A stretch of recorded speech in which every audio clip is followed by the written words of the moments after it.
once again to our series on our marriage seminar. Today, we are going to talk about the requirements that one have to make before you get into marriage.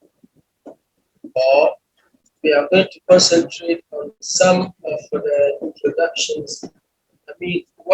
What constitutes a marriage proposal, so that each and every one of us will get to know what to do and what not to do. Or, if we put it in simple terms, the things that are approachable and those that are not are the things that we are going to talk in today's interaction. And I do entreat brethren that as we listen and go along, you are permitted at a point to ask questions. And those questions are for us to be able to help each other to benefit from the program that we share with each other. As I mentioned earlier, if we look at the rules of marriage in Islam, they are very, very accommodating, easy for both parties to carry out once we all agree to have a relationship for the sake of Allah subhanahu wa ta'ala. So this is what we have to know. So today I will take us through 5 introductions that constitute some of the rules for marriage in Islam. Number 1, both parties must have capacity to marry. We do not permit minors marriage in Islam. Minors are not permitted to marry in Islam. Once you are not of age, and this varies from country to country because the maturity level of people differ from different regions of the continent in which they reside. So Islam, being a religion of nature and also being a religion of man's behavior, permits us all to go by the dictates of the law of the country in which we reside. For example, in Ghana, when you turn 18, then you are referred to as a person who is capable of marriage and taking decisions by yourself. But under 18, your decisions must be guided by parents, and that is what we are referring to in today's discussion as the minor. I'm speaking with the specific region of Ghana, but although other people might have joined from different regions of the world, but I am just using Ghana as a case study for all of us to follow. The second thing to consider is the acceptance. Acceptance. Both parties must willingly accept each other to live in harmony as husband and wife. It is against the Islamic teachings that we force people to get married. No. In Islam, there is no force in the matters of marriage. It should be something that the couples themselves accept and then take responsibility, take charge of their relationship which they are going into. Number 3 is the free consent of both parties. Even if it is arranged marriage, both parties must give their consent, because their consent validates the processes of making the marriage, making the relationship to enter into marriage. So consent of both parties is a necessity and an ingredient that is much needed before any successful marriage in Islam. And there is something we call a consecration, and that consecration is called meher. When we say meher, we mean the the money that the man, with the consent of the lady, they agree that, okay, if I'm going to marry you, I'm going to give you this as a thank you for giving in to my consecration. So the meher is also another important point to note when we are talking about the rules of marriage in Islam. It is very, very necessary and very obligatory that even if you don't have money, but something must be agreed as your meher before any marriage can be any nikah could be performed to make your marriage legal in Islam. And then another thing that we have to know as one of the rules of marriage is about your sufficient witnesses. Witnesses must all be provided for both sides, both the bride and the bridegroom. Both of them must have witnesses coming from their side to be able to make the marriage a thing that is legal and also permissible in Islam. You cannot perform any nikah without witnesses. Hazrat Muhammad Mustafa sallallahu alaihi wasallam, this is what he did, and any follower of him must also put in place this act of him, of his. If it is not done, then we are going outside the prescriptions given by Hazrat Muhammad Mustafa sallallahu alaihi wasallam. So witnesses must be provided to authenticate and validate any proposal of nikah between the bride and the bridegroom. As I've mentioned, these things, they are very important. Each of them makes the building of marriage complete. Once you remove any one of these from the construction of your marriage, then you are leaving room for your marriage to collapse, or your marriage might not even commence because it will be defective. And your scholars will definitely advise you to fix in these rules before your marriage is pronounced. So we should all do well and make sure, I mean, those of us who are yet to marry, and those of us who are married, we must all ensure that those who are yet to join, they also abide by these things, get to have a better home that will accommodate Islam. One thing we have to know for sure that Allah subhanahu wa ta'ala does not create the institution of marriage just for the purposes of fun. It is because it is part of worship. A man who is not married, when I say a man, the man stands in for a woman and a man as well.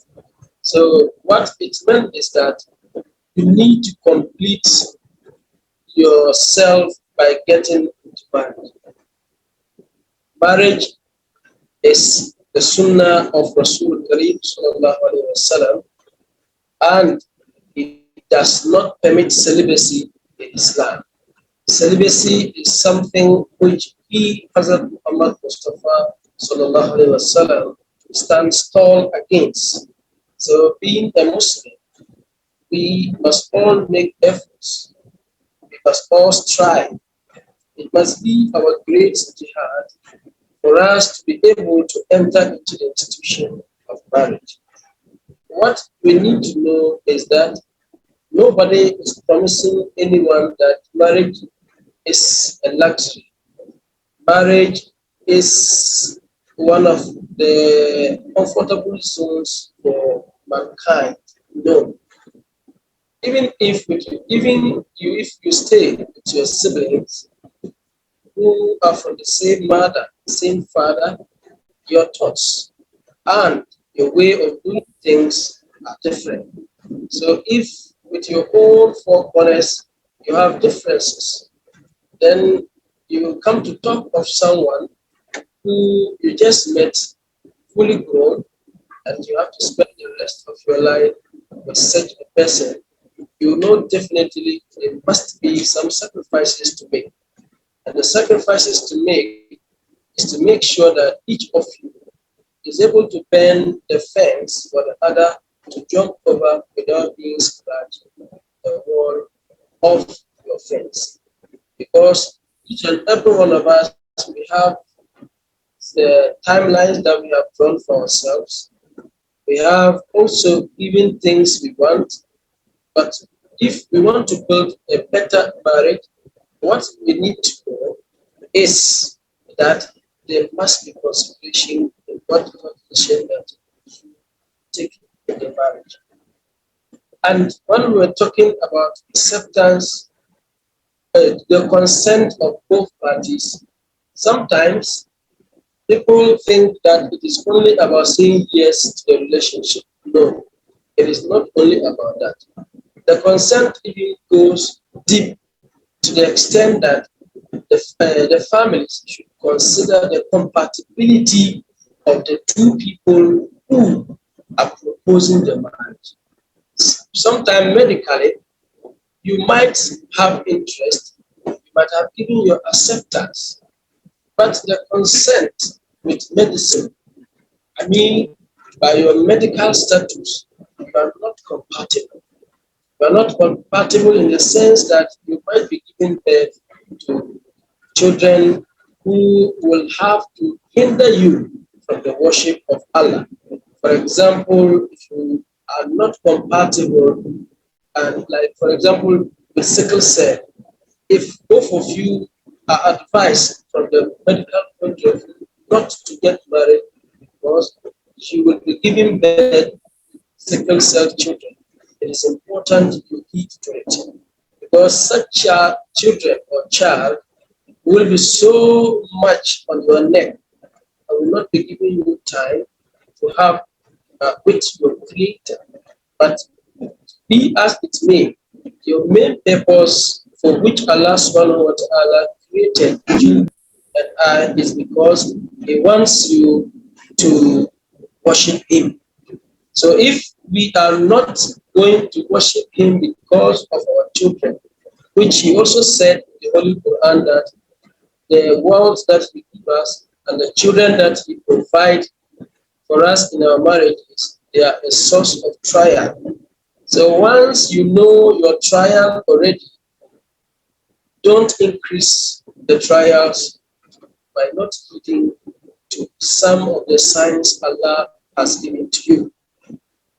I would like to draw our attention to one thing that we should always know that science and medicines have come to support the basis of things or basics of things that Islam have laid down for us. So if at any time the sciences that we study or the medicines that we study stands in our way of worship or contradicts what Allah says, then those are the things that we should abandon. But those that can help us to have a very good life, to enable us to be strong and worship our God, then we should do as many as we can to get them into the system and also follow as much as we can. You see, as we are talking about marriage, it is a blessing. And once Allah blesses you, that means that you have to be grateful for the blessing. It is not with your might, it is not with your wealth, and it is not with your riches that you can keep a marriage. No.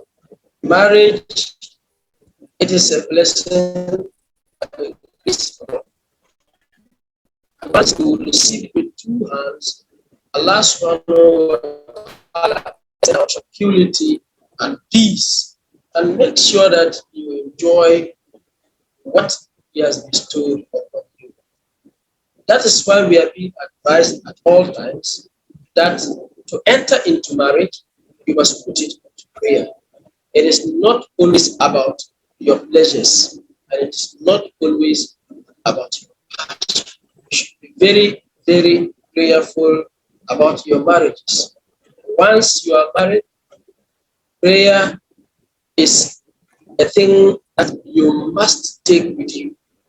If you do not take prayer with you as part of the marriage, then you have already digging the grave for the marriage at the very beginning. And even before you enter into marriage, you must pray, because Allah is the only one who knows what we do know of our partners. And Allah is the only one who knows what is in the heart of our partners. You might have everything in your heart about your partner, and the partner might also have different feelings and different thoughts about you. But Allah knows these two hearts. So when you pray to Him earnestly, then He changes one heart to also fall for the other heart, so that peace and tranquility, and people will be able to compromise for the betterment of the marriage home. But when we do not put prayer into our marriage, there the Promised Messiah advises us that that is not the way of without prayer in the believer is coming. So let us not be people who will also witness who is a source of killing or betterment, because the marriages are supposed to be things that better us, not to make us curse ourselves for entering. Another thing we should also take note of are the provisions that are in marriage. What are the provisions that Allah provides? One is companionship. Once you find a friend in your partner, once you find a father in a partner, then you come to reconcile with yourself at any point of your anger or at any time of misunderstanding that, yes, this is a friend, this is a father or mother that needs to be attention to. So that is to tell us, if you do not pick these circumstances, it is not always about love. You can love someone, but still the person might not be a partner for you. Why? Because the compatibility which Allah bestows as a mercy is not there. So let us all continue to make sure that the 5 rules of marriages that we have read to ourselves, that we are supposed to parties. That's number 1. The parties must have capacity to marry. That is, capacity entails the age, the financial provisions, the taqwa, that, and then the person also being a Muslim as well. These are the things we should all into mind. Number 2 is that there should be a proposal. The man must propose, and there should be acceptance. No, the word is there must be acceptance before you can think of having a car. And then both of you must not be forced into the marriage. There should be free of both parties. The man, the woman must be willing and freely give in to the proposal and the acceptance, respectively. There must be a meher. There must be something between which you are seen as your parent there must also be witnesses. That's the husband and the wife. They must have witnesses for marriage to be valid. And today, the whole talk is on prayers, prayers, prayers. So let's hold on for our prayers so that Allah subhanahu wa ta'ala make our better places. This I will end here and continue next week, inshallah, and then make more time for the questions that we have. Also, please, brethren, if you have a question, you can text it. And if you also have a question, you can also raise your hand and call you to give your question. And we'll try as much as we can to answer the questions that listeners will send. We had some questions in the last program, and I'll take one. As I take one, I'm expecting that by the time we finish that question, the rest of the questions might have come in. We don't want to be letting our talk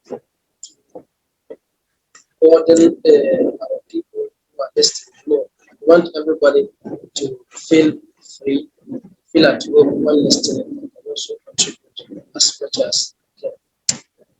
The questions we had, number one was, if we are encouraging that people should marry from the community,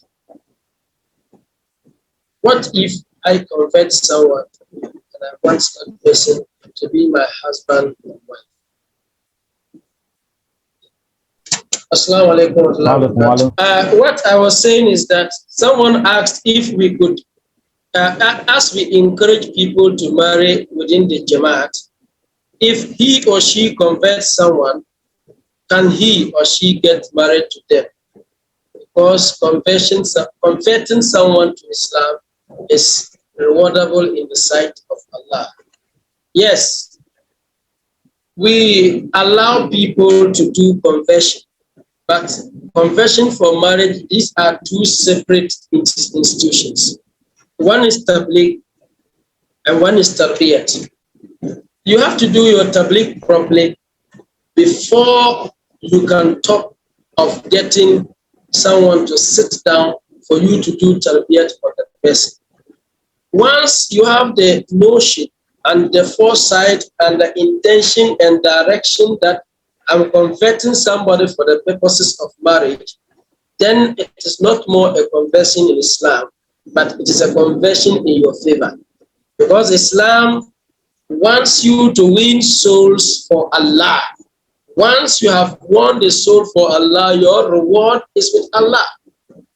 So, but if your intentions are to convert someone and the purposes for the conversion is for you to satisfy your carnal desire by luring it under marriage, that is what we advise, that both parties will be given some relaxation. And the relaxation is this, that a woman or man should be a practicing Ahmadi Muslim not less than 3 years under observation and not staying with you.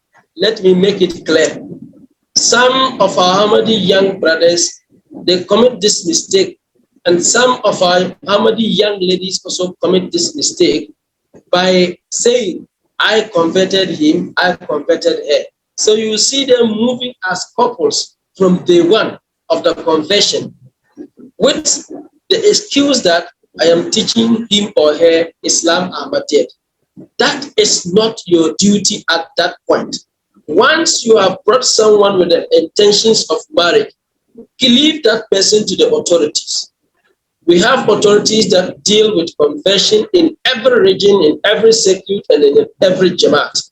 Once you convert someone, leave the person to the mission. The mission will advise after some time with their observation that this person is really capable or really worthy of coming into marriage with you. Because you that being an Ahmadi already is our very valuable commodity. And we value you to the extent that when we see you exiting, it is a skin pain thing that you give to the mission. So be as it may, is a good thing to convert, but don't hang all your goods on that. And in our system too, you can convert somebody for other person to marry. It is not mandatory and it is not compulsory that you convert and you must marry. No. So we should get this thing clear. Once you have done the conversion, Jazakumullah, Barakallah, Allah will bless you for that. But the ultimate thing to convert the person and marry and insist, let me use that word, and insist on marrying that person, whether male or female, is not advisable in our system. So if, and most of our times from our reports and observations that we have, those marriages don't last. Either the man is worshiping the woman as Ahmadiyyat, or the woman is also worshiping the man as Ahmadiyyat. So once the husband makes her happy, Ahmadiyya is happy. And once the wife also makes him happy, his Ahmadiyya too is the wife. And that means that you are not joining the Jamaat, you are joining the husband, or you are joining the wife, and that is not Islam Ahmadiyya. And many a times these people, when mission even call them to talk to them, when there's a misunderstanding, they will not listen because they do not understand the true teachings of Islam Ahmadiyya. And it hunts you and hunts us, because once our member is in pain, we are equally in pain. So these are the things that comes across, and these are the things we share with you, so that those who make those early mistakes, we shouldn't go into them and repeat said mistakes again. And the other one also was that if I do not have money, is there any other thing I could use as a dowry for my marriage? Yes. You see, the beautiful thing about Islam is that whatever has happened gives us insight into today's activities, and as well as tomorrow, which is future, which we have no knowledge of. What we should know is this, that you see, we don't have to narrow our meher only to money. No. Meher is a consideration between a man and a woman.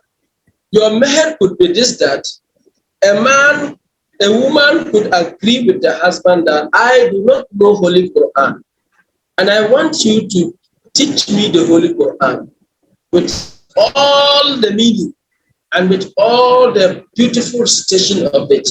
I will take this from you as my meher. If that is the agreement, the man must fulfill that. And when he fulfills it, then it becomes a good meher. You see, once a companion of Hazrat Muhammad Mustafa Sallallahu walked to him when he was to have a nikah, but he had nothing. And he opened up to the Prophet Sallallahu, and the Prophet asked him, you don't even have a verse of the Holy Quran with you? He said, I have. He said, then take it as your man and teach your woman. So once you have taken that as your meher, and you are to teach your wife with it without being dishonest, because meher must be given to the woman. It is her right, which she should take. If she takes it and then give you back, then you can take it. Some people also hide behind that, oh, my wife said it's okay. In Islam, we don't have that. You cannot say, my wife says it's okay. Once you have agreed that your meher is 100 cedis, if she says, okay, my brother, give it to her. If she gives you back, then you take. Don't rely on the words that she said is okay. No, it is not something that should be done that way. It must be kept in her hand. That is why even parents, when they receive it, The imams, before commencing the nikah, insist and ask, have you delivered the meher to the lady? They ask 3 times to know if it is given to her. It is her property. It is her own thing. It has nothing to do with her parent. It is all hers, and she is the sole benefactor of the meher. If she remits at any point to anybody, that is her own decision. It is not the decision of the husband. It shouldn't be the decision of also that of her parents. Please, you should get this thing clear. So we are waiting for hands. If anybody have any question, you can raise your hand or and also ask a question.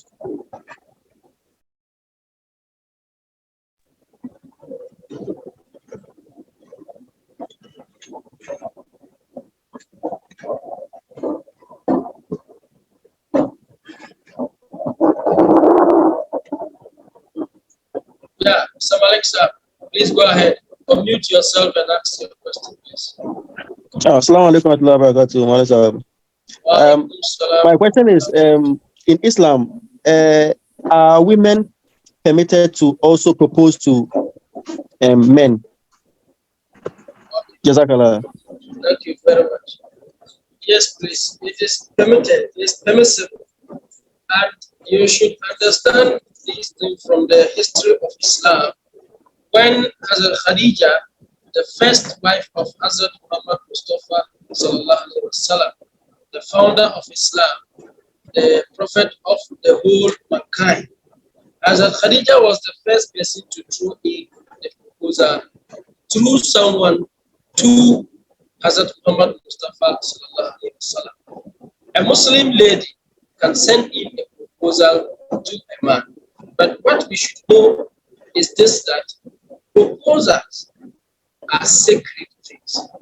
Once someone passes a proposal through you to anyone, it should be between you and that person and the other person. The 3 of you must be the people who are only entitled to share the ins and outs of that proposal. It is a manner, it's a trust the person is giving to you. So it's not like the way we are behaving in our secondary schools, sending proposals to girlfriends, to new friends, and it becomes a laughing thing. No. Marriage is a serious business.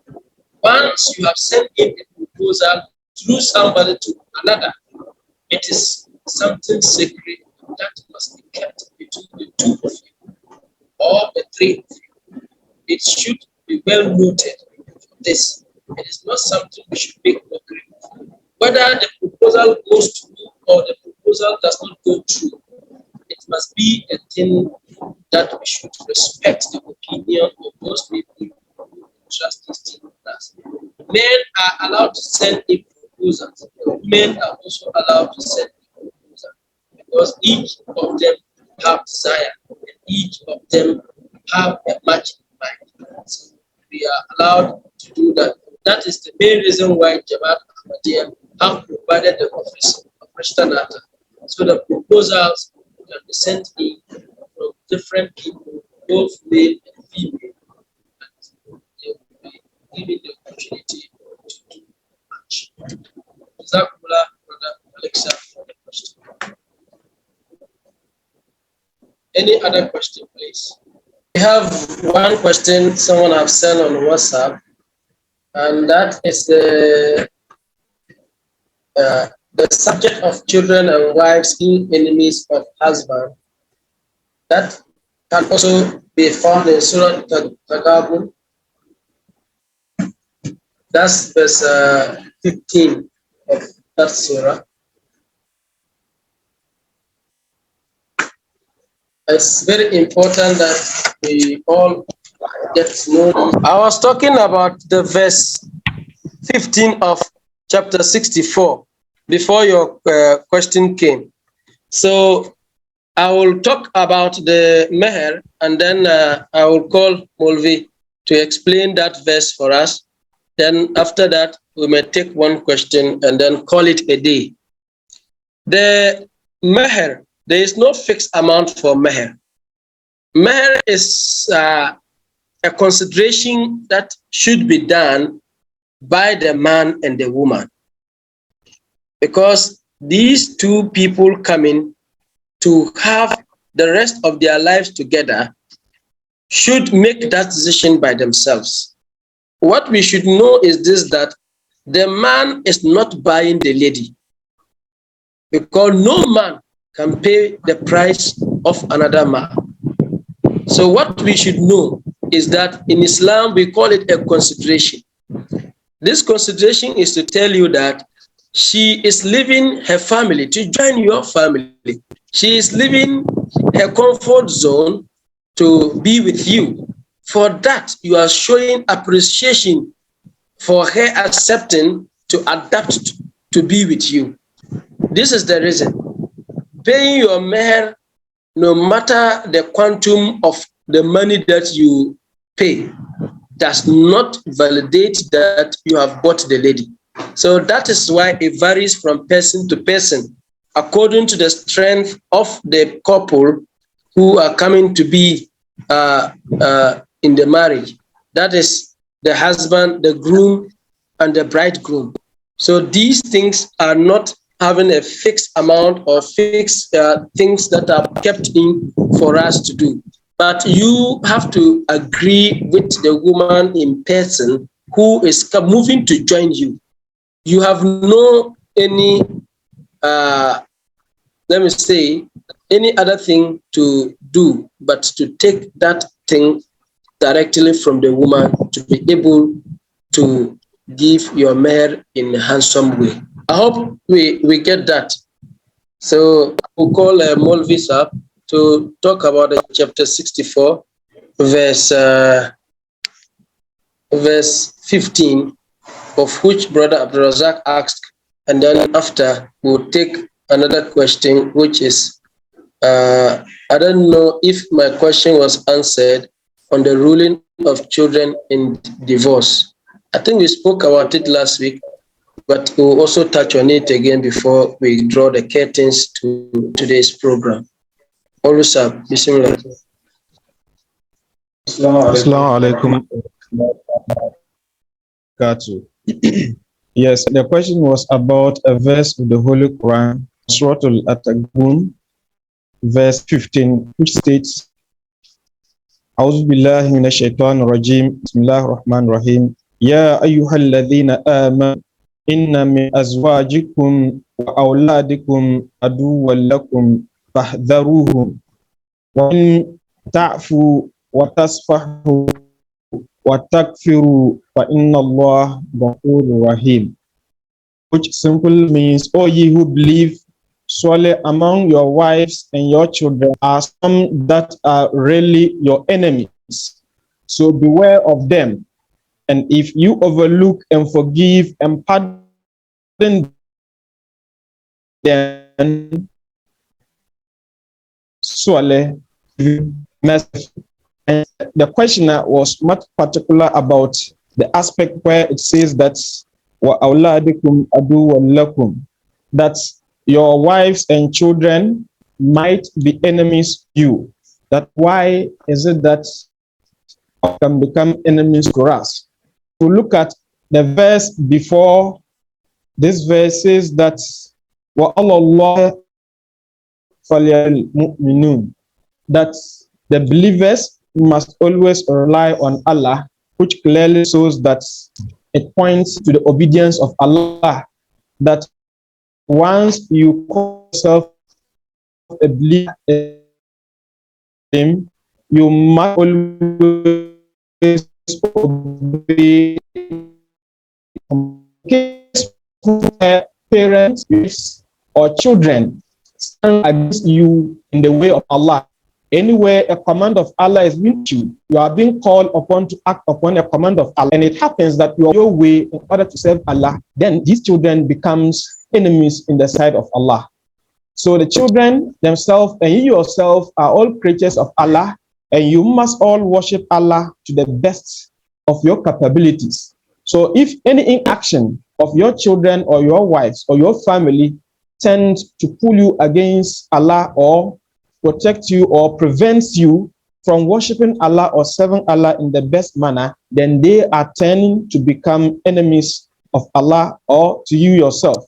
Because we have examples from the Holy Quran, and Allah used those examples where prophets' children or even their wives do not follow the teachings. The moment they reject the teachings of Allah, they become you, that prophet, your enemies. So it is left unto you to forgive them and pardon them, because Allah, He is Ar-Rahim, and He forgives every one of your sin. So you being a parent, when your children stand against you in any religious duty, in any aspect that relates to you to obey the command of Allah, you have the right to stand against them. Make sure the word of Allah is raised, or the flag of Allah is raised higher than any other aspect. And you should make sure that the love of Allah should be dear in your heart than even your own children. If there is an issue that you have to deal with that even concern your children, you must stick to the truth. Even if your children or your wife happens to be on the other aspect, but the moment it is the truth, it is something that demands the command of Allah, you must stick to the right path.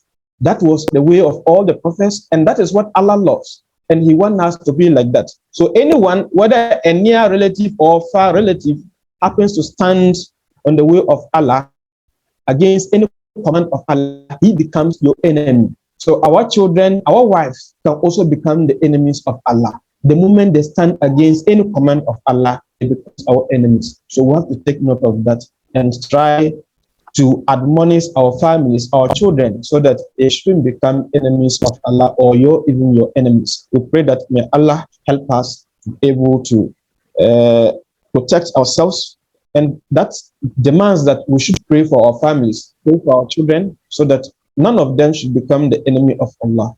Jazakumullah wa ahsan jaza.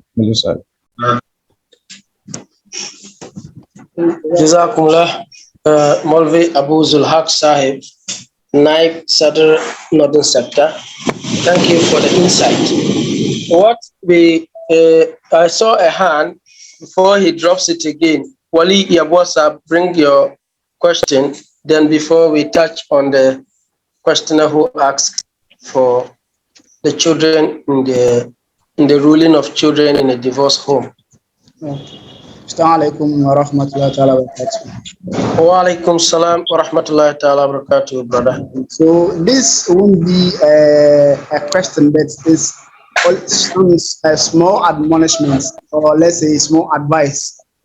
Okay. So it's about we being an Ahmadis and saying that we will convert, let's say, a Christian lady into Ahmadiyya so that we can marry them.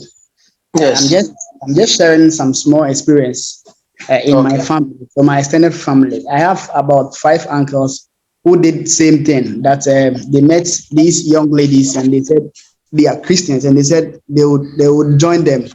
Hope that is they will convert them into Ahmadiyya, and then they join them. I tell you for the past 5 or 10 years, after getting married, most of them, 90% of them, they've stopped Ahmadiyya, and now the men they are 50-50, I should say 50-50, and they are not that active. So it's an advice that whenever these things, when our leaders advise us, we should take it, because I've seen it, and I know because of that. When I was going to get married, I said I will not even on campus, I will not even look at a Christian lady, because that is not where I want to go. I've seen them, and it won't help. So it's an advice that whenever our leaders advise us on these things, we should take it very seriously, and don't be deceived by love. I love them. It is very, very, very important. We should be very serious about this, and guys they shouldn't say they don't get Ahmadi ladies. Ahmadi ladies they are around. We should get to them and propose to them, and I'm sure, inshallah, we will get these blessings from you. Thank you very much. We are very grateful, brother Wali Yabwasa. We are very grateful that you have brought us to the grounds. We just, as we are hitting on this and you gave us a practical example from your own home. Many of us who are not active in Khuddam activities, they are the children of these marriages. Yes, especially in our class zone here. If we see all these things, you'll go and find out the father is a very good Ahmadi, but the mother is not. So we don't blame the children much. That is why we are advising at this early stage that you don't give the other members of Majlis Khuddam Al Ahmadiyya that same problem in the next future. So let's all stop it, help each other, and make sure that we arrest what will disturb us in future. Thank you very much, brother. The last question, which we answered the last time, but is being asked again, which is, what is the ruling of children in divorce? We have talked about children the last week, and we said the children are a blessing that Allah has given to both the man and the woman. Each of them is connected to the children, and it will be out of place for any one of them to try to cut off that link Allah has kept in between him or her with the children. That will be wrong. If a mother is keeping children out of the father because you have divorced, that will be very wrong. And if a father is also keeping children not to have contact with their mother, that is also going to be very wrong, because it is the two of you who these children can identify with. A child cannot be without a father, and a child cannot be also without a mother. Both of you must contribute your quota in making sure that the child becomes somebody who all of you will be proud of and be able to point your finger and say, this is my child. So if the Islam that we learn, if it does not saturate our heart with the fear of God, with the bringing up of these children, then you will see these kind of things popping up after broken homes comes in to set in. It comes in. So let us all take note and get to know that the children which came out of your wedlock and after which there is divorce, both of you have the responsibility to bring the children up. But the man has been entrusted by Allah subhanahu wa ta'ala that he has to take the financial burden of these children. The wife might help from time to time, but the sole responsibility of making the children to be people who can fit into Islam, people who can fit into the world, is the sole responsibility of the father. So let us get this thing clear and make sure that we don't use our sentiment in settling problems, but let's use the religion and always resort to the mission as and when the need be. We've seen that we have reached the time, and our Sadr Sahib is also online. If he can say salam to us and also lead us in closing prayer if he is available as well. It's a humble request, Sadr Sahib. Wa alaikum salam. Yes, sir. Muallim Sahib, I'm grateful for the surprise. So, if you don't mind, let's have a closing prayer. Okay, Sadr Sahib has thrown it back to me that we should have a closing prayer. Please, kindly join me in a silent prayer. Jazakumullah. Dua. A'udhu billahi minash shaitanir rajim.